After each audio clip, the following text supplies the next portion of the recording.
him sitting in that swivel chair in the forensics lab for the first time, him holding up the microscope slides, knowing what those will eventually hold for him. How did you make these moments, seem authentic and bring a new spin to it? Those things that you read in the script, you're like, oh my God, I'm going to have to do this like iconic thing. And I think it's honestly, when you get there, you just have to remember that this character is doing this for the first time, doesn't know that it's a big thing. And I think it's about like acknowledging what it is, but also just like playing it as if it's just another regular part of your day. And it was so technical. They got him this chair that really didn't swivel well. Yeah. Do you remember? And they switched the chair. It would go up and down. Because it would like a roller coaster. Every time I turned, I was like, there's something about this. I don't know what it is. And then I have to spin myself back up. It was a whole thing. It's like, it's not as easy as and then they kept changing the speed frame, which meant that he had to do it faster, slower. Because I was just the bystander in the scene, and I kept thinking, like, there you are, you're like in your head, I'm doing this iconic moment, and now it's like completely technical. I was like Sarah Michelle Gellar standing behind the camera looking at me doing it. I'm like, hurry up! Lunchtime! How hard can it be, dude? Just spin! No. She is such a commanding presence, Tanya, and she really, you can tell how enamored Dexter is with the way that she educates him. How did you kind of bring that presence through and, work hand in hand with him? Someone said to me today, and I loved it, it was like, you're Obi-Wan to Darth Vader. Oh my God, I was like, yes. oh, that's actually really good. That like, really I think I'm is teaching Anakin, but I'm teaching Darth Vader. Mm-hmm. I wonder if she'll ever get that moment, where she learns anything about him and what that would do to you to realize that all of this skill that you think you're doing, for good, that you're really teaching somebody to use it incorrectly. It's sort of an interesting, we haven't really ever talked about that. I mean, I would argue that you are ultimately still using it for good. Just a more complicated, a different kind of good. An avenging way. Slightly more nuanced. Dexter chooses the name Patrick Bateman for his fake ID. I wonder where he got that Not idea a coincidence, from. Yeah. I don't know. I feel like some other guy Maybe he met someone one day that had that name? I think it must be, yeah. I wanted to know which villain protagonist, if you needed a fake ID, would you choose, ironically or unironically, on a fake ID? Well, I can't say because then I'm giving away my alias that I use in hotels. Okay. But I have a good one. I have a good one. An evil name? That's amazing. No, I didn't say it was evil. Oh, okay. Maybe. Oh my God. Is it Darth Vader? Totally Darth Vader. Miss Vader? Miss Vader. That would be a good one though too. Could you imagine having the poor front desk person having to call? Oh my God. Maybe Jaws. I kind of like, I like 007 villains. I always like to go with the friends, like Princess Consuelo Banana Hammock. That one is a great one when you check into a hotel. I think that's the winner. Yes, that is the winner. Do you remember that? Yes. So, Harry, as a father, is accepting, to say the least. And Mr. I want unconditional love. That's he Harry. really is. Yeah. But I wanted to point out when he realizes that Dexter kept a trophy from his first kill. Right. It's the first time you really see him make any sort of judgment on his son, regardless of how much he knows about him already. Right. So I kind of just wanted to ask the significance of that in this scene, of what it says about him as a father. Yeah, that actually was a particular moment that stood out for me when I was reading the scripts. I thought, Harry, we want to establish that Harry loves Dexter no matter what, and he's always in his corner. So I did have some questions about that particular moment, but then I have to remember that this is sort of early in the relationship, and we're building it. And Harry is learning things, and he's going to have instinctual reactions to things that scare him, because he wants to make sure that Dexter follows a particular code and isn't like other serial killers, and doesn't possess those same kinds of qualities. So he wants to iron those sorts of things out of Dexter a little bit. Yeah, it's an interesting thing about where anger really comes from. Not even just his characters, but people, because it is like you're scared for him. It's so he doesn't get caught. It's not like you cheated on your test and like that's morally wrong. It's like, no, you have to make sure that you're following this code so you do not get caught. And a line that I had never really heard until the trailer was that it's like, this will ruin your life, your sister's life, and everyone's life around you. It's not just for Dexter, it's for everybody. You got to think of all of us. Yeah. Right. That's right. Right. And I think, young Deb struggles a lot with wanting more. She wants more emotion, more love, more support. Right. Right. And so how was that different to portray in Teen Deb? Because she carries that still in her future self. Yeah, and I think the biggest, obviously the biggest difference for all of us is that Harry's still alive. So you still have, because even if you, I imagine, lose a parent, they can kind of become fonder in your memories of how they were. And you're missing them, but here's the real guy. I don't know that I could lose him any day. And so he's a bit of a punching bag sometimes. And of course, I don't know what normal father. Yeah, exactly. That's kind of the thing. I don't know what Dexter's up to, but it feels like Deb can't get away with anything. Right. Maria LaGuerta is obviously a force, then and now.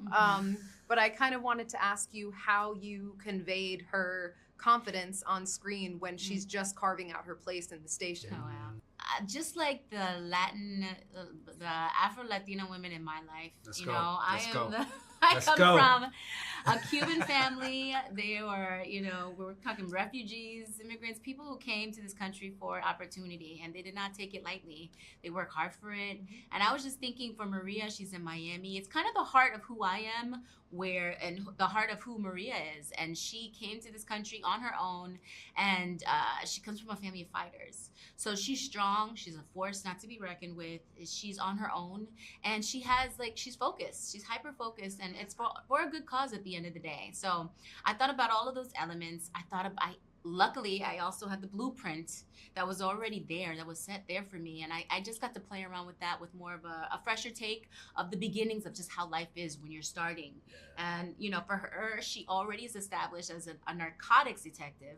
Now she's stepping into the force as a homicide detective. And the one female that's in there, and it's the 90s. So it's exciting, it's gritty, it's edgy. Those times are just so different. And it's just like the pivotal time in life to get us to where we are today. So I was excited. I was really nervous, but excited. Yeah, I mean, it's just like a incredible honor to be a part of the Dexter universe, right? Bobby Watt is somebody who, he's a part of the Morgan family. He's the godfather to Dexter and to Deborah. He's Harry's best friend. And I think he adds, like you said, like a piece of another aspect of humanity to Dexter.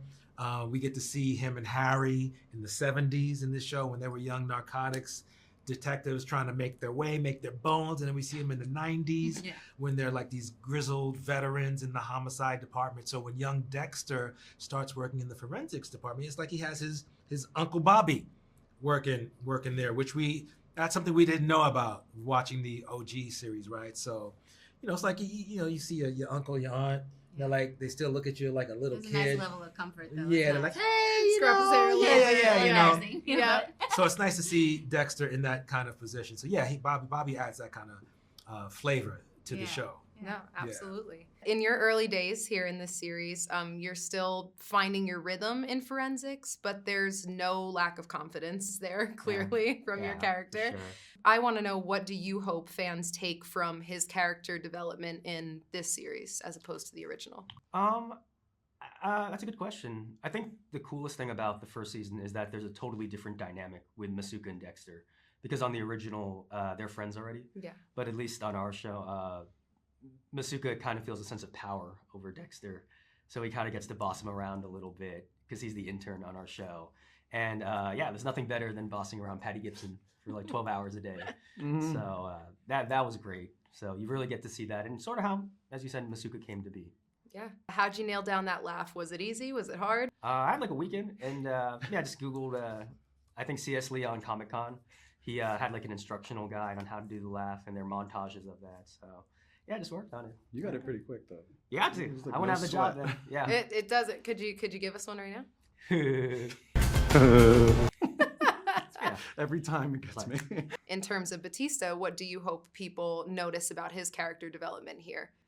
Yeah, it's really about capturing who David captured in the original, just leading with his heart and all of his decisions. But we also get to see a much younger version of Angel, just him finding his way in the workplace, professionally, personally. Obviously, he was a bachelor in the 90s, so Imagine a young Angel Batista with all that swag and dance moves, wandering the streets of Miami Beach. You know what I mean? It's a lot of fun. It's Angel, but it's a different side of Angel that I don't think the audience has seen quite yet. Just the very beginnings and the beginnings of these relationships at work, meeting Dexter for the first time, his relationship with Harry in the workplace, and everyone in the squad that, they really care about each other. And at his core, Angel is still the same in the early 90s. He does care about everyone and wants to help in any way he can. And he's still a romantic, and he's still la pasión. He's still la pasión. Yeah, absolutely. No matter what timeline we have here, he's always la pasión. Yeah.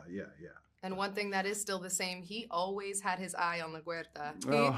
As soon as she stepped in, he was the first one that spoke up. Right. And like I said, we get to see the beginnings of that and watch him kind of, cop some feelings, but also trying to keep it professional. We've just been having a blast. We just finished shooting 2 weeks ago. I'm still editing, and we're just loving it. I mean, who gets to do this? Come on, this is great. The music was the next thing I was going to bring up, because it's such a special part of the piece. It brings, I feel, everything together.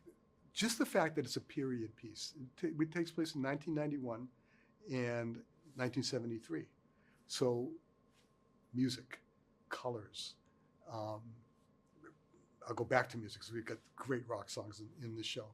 And then to see other actors portraying their older selves. And we were very fortunate. We got all of our first choices in casting.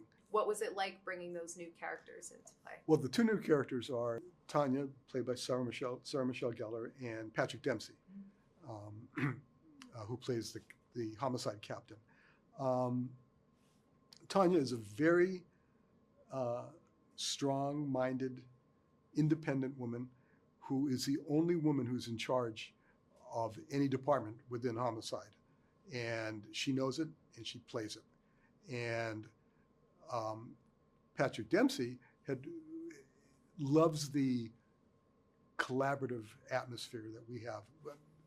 Our scripts are always open. If you've got an idea, it's best idea wins. It's not my idea, it's the best idea wins. And Patrick loves that. He'd come off of a couple of shows where that wasn't the case, and is really having a great time. And the cast love each other. Christian Slater, when you're watching dailies, and then the director says cut, and the sound man comes over to take off his microphone, and Christian will say, "How'd your kid do in a school test?" He cares. These guys are just great, and they're asking about my family, asking about theirs. They all just got back from Brazil together, and they're just crazy about each other.